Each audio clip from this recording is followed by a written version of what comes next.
মারে রাইখা গেছিলেন, কিন্তু মা ঘরের মধ্যে নাই। সাদ ইবনে উবাদা তিনবার তার আম্মা জানকে ডাক দিলেন। এলাকার মানুষ সাদ ইবনে উবাদার ঘরের সামনে সবাই কান্না মুখর অবস্থা, ডাক দিয়ে বলে, ও সাদ ইবনে উবাদা, তোমার মা তো দুনিয়ার জমিনে নাই, তোমার মা তো ইন্তেকাল করেছে। আচ্ছা, বিদেশ থেকে একটা সন্তান সারা জীবন বিদেশ করার পর আয়সা যদি আসার পরে দেখে তার মা দুনিয়াতে না, ইন্তেকাল করে মারা গেছে, সন্তানটার অবস্থা কিন্তু ভালো থাকবে না, মনটা বড় কঠিন হয়ে যাবে। সাদ ইবনে উবাদা বলে, জগতের মানুষ শোনো রে, আমি যখন আইসা দেখলাম আমার মা নাই, তখন তো চিঠিরও জামানা নাই, আমার কাছে কে খবর পাঠাইবো? আমি বললাম, আমার আম্মা জান কোথায়? বলে, এটা তোমার আম্মা জানের কবর। সাদ ইবনে উবাদা ডাক দিয়ে বলে, আমি আমার আম্মার কবরের সামনে গেলাম, অতবার আমি আমার আম্মার জন্য দোয়া করলাম।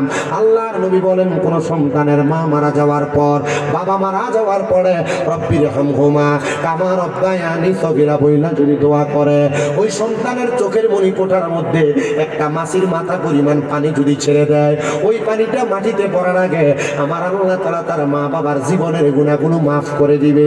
জোরে জোরে কোন সুবহানাল্লাহ।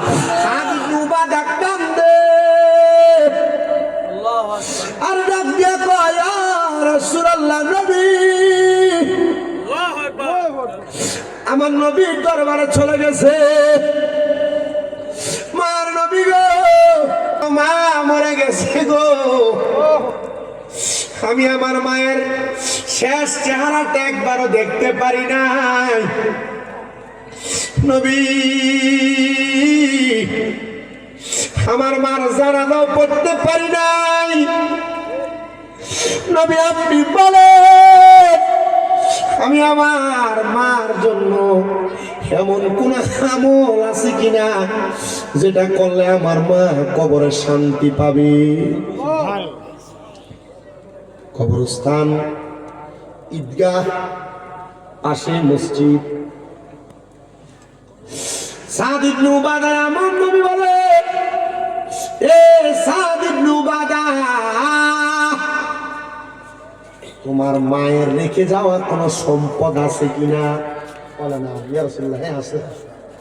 আপনারা এখানে যারা আছেন, মা বাপ মরে গেছে, অনেক সম্পদ দিয়ে গেছে না? সাদ ইবনে উবাদা,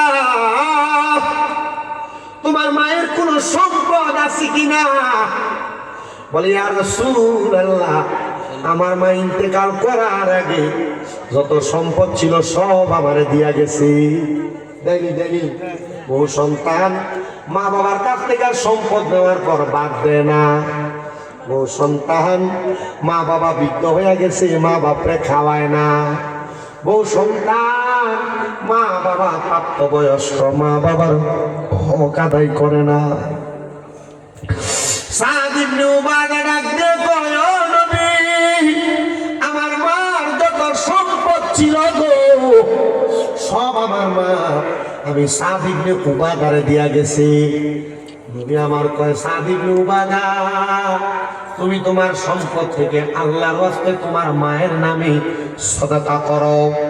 সাদ ইবনে উবাদা কয়, ইয়া রাসূলুল্লাহ, আপনি সাক্ষী থাকেন গো নবী, আমার একটা খেজুরের বাগান আছে, যে খেজুরের বাগানটার নাম হলো মিখওয়াদা। এই মিখওয়াদা নামক খেজুরের বাগানটা আমি আমার মায়ের নামে আল্লাহর রাস্তায় দান করে দিলাম। নবী আমার কয়, এ সাদ ইবনে উবাদা, তুমিও সাক্ষী থাকো, সাক্ষী থাকো। আমি নবী বললাম, এই খেজুরের বাগান থেকে যত মানুষ খেজুর আহার করবে, আমার আল্লাহ তাআলা এই খেজুর আহার করার সওয়াবগুলা তোমার আম্মা জানের আমল নামাতে দিয়া দিবে।